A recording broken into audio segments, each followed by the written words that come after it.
Do I have it in me today? I do not know. I wish I were in Casa Louis Barragan, having my coffee in the dining room. The sun would rise through the windows. He had painted pink holes in the shutters so that when the sun rose and shone through the window, it would cast beams of pink light into the room. That sounds like a great place to have coffee. Presently, I actually do not have enough lighting in my house, so when it's a cloudy morning, I sit in mostly darkness. This is my one lamp. I love lamp.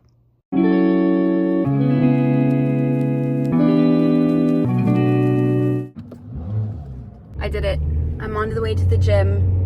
I'm gonna put on some tunes, get all strong and energized. Whoop, whoop, whoop, whoop.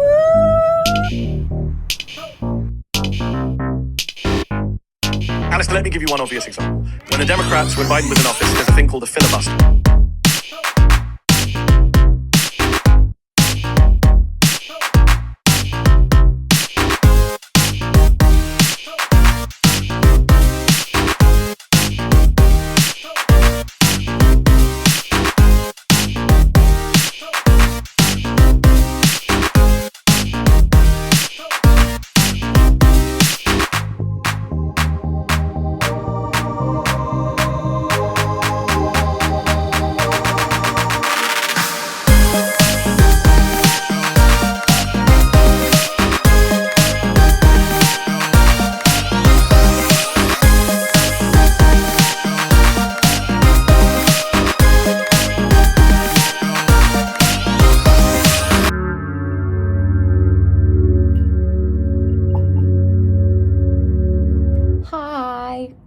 I'm in a stupendous mood.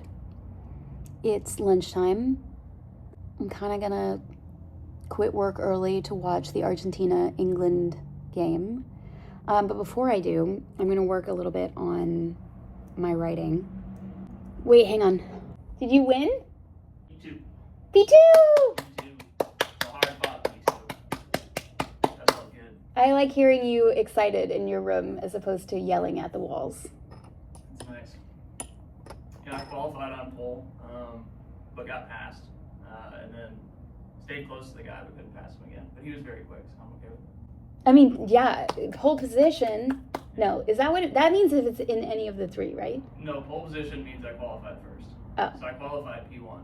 Okay, so you did get pole position. I got pole position, and then I finished second in the race. Woohoo! I'll take a second. I'll take second. I'll take a second too. Heck yeah, brother. Feels good.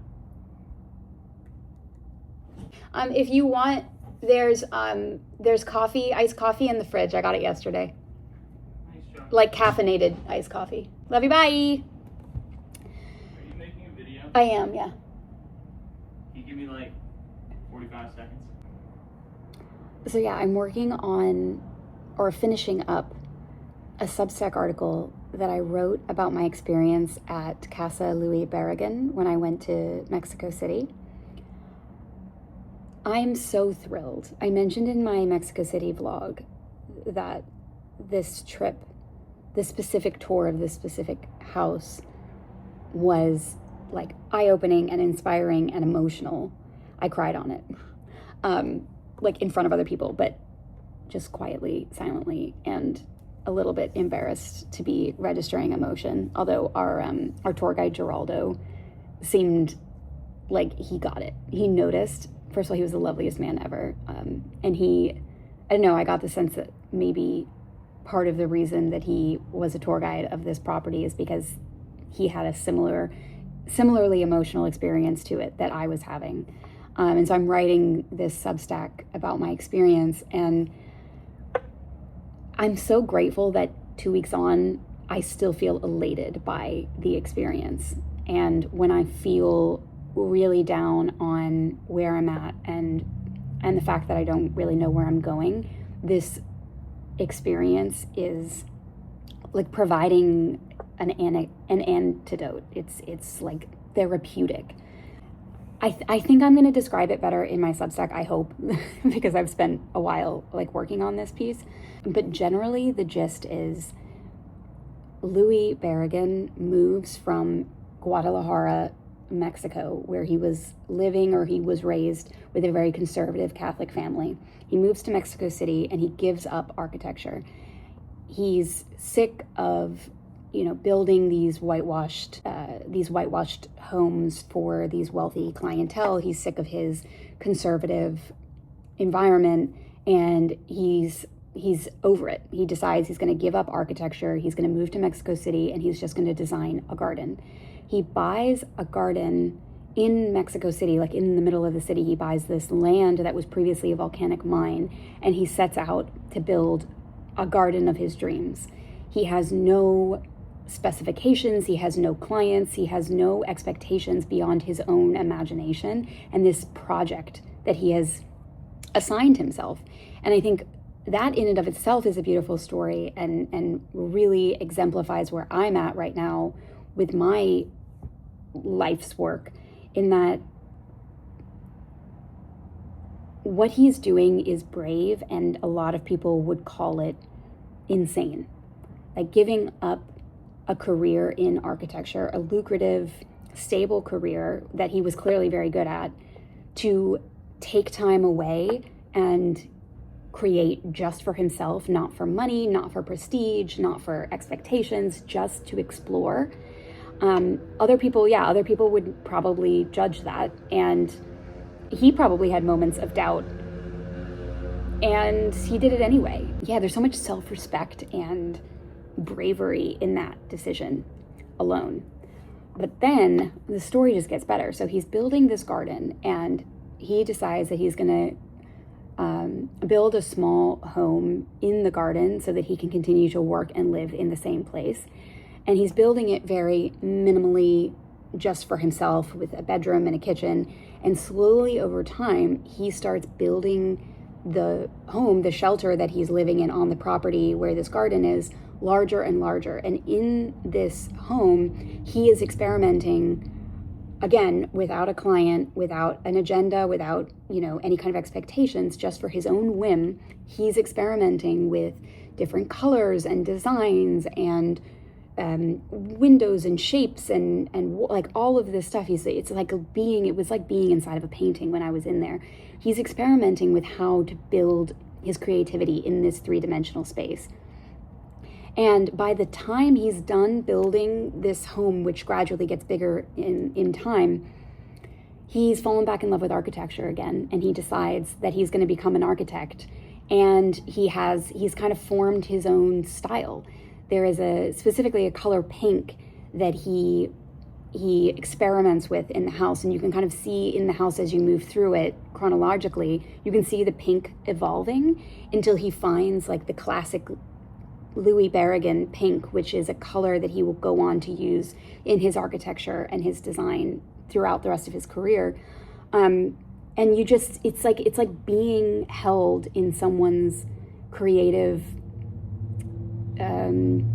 experiment.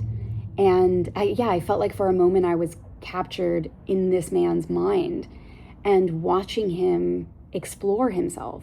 And it was so moving. It was so moving. It really was like stepping into a painting, the way that he lived inside that house and so knew intimately where the sun rose and set, and how it was held in the different rooms, and then the different colors he tried painting the walls in order to hold that light and generate a mood that suited the room. So in his dining room, I'm imagining him waking up in the morning and going to make himself a cup of coffee, and he had built over the windows in the dining room, he had built shutters that he cut evenly spaced holes in, and then in the hole he painted the middle a bright Louis Barragan pink, so that when the sun rose through those windows, it would cast beams of pink light into the room.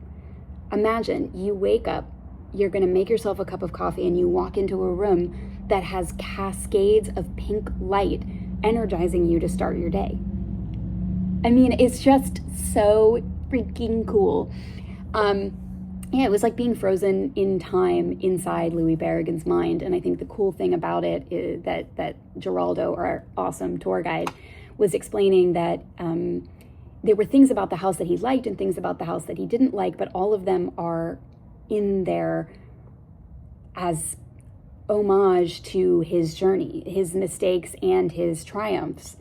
And I think that is just awesome. What else did I want to tell you?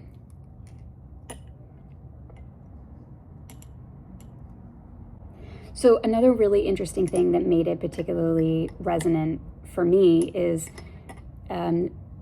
there are some historians who believe Louis Barragan was queer, and he was in a romantic relationship with Chucho Reyes. Chucho Reyes is a famous Mexican painter and artist. His paintings are stunning and so cool, and you can clearly see the influence that Chucho Reyes had on Louis Barragan and his exploration of color when he moved to Mexico City, because they use very similar color palettes.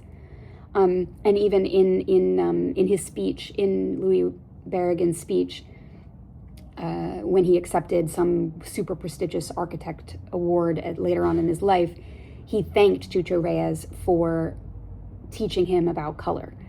So they had a really strong relationship. A lot of historians believe that they were in a relationship. Some of the more Catholic Mexican historians argue that he was just single his entire life because he was a bachelor and a Lothario, and not because he was gay. So there's two different camps. But imagining for a moment that he was queer, there's a really interesting element of this story where he's leaving his conservative family and their values behind to try on his own terms to discover his own relationship to himself and to the world, and maybe his sexuality and his religion and his creativity are all things that he's exploring at the same time in this in the safety of this solitary contemplative magic garden.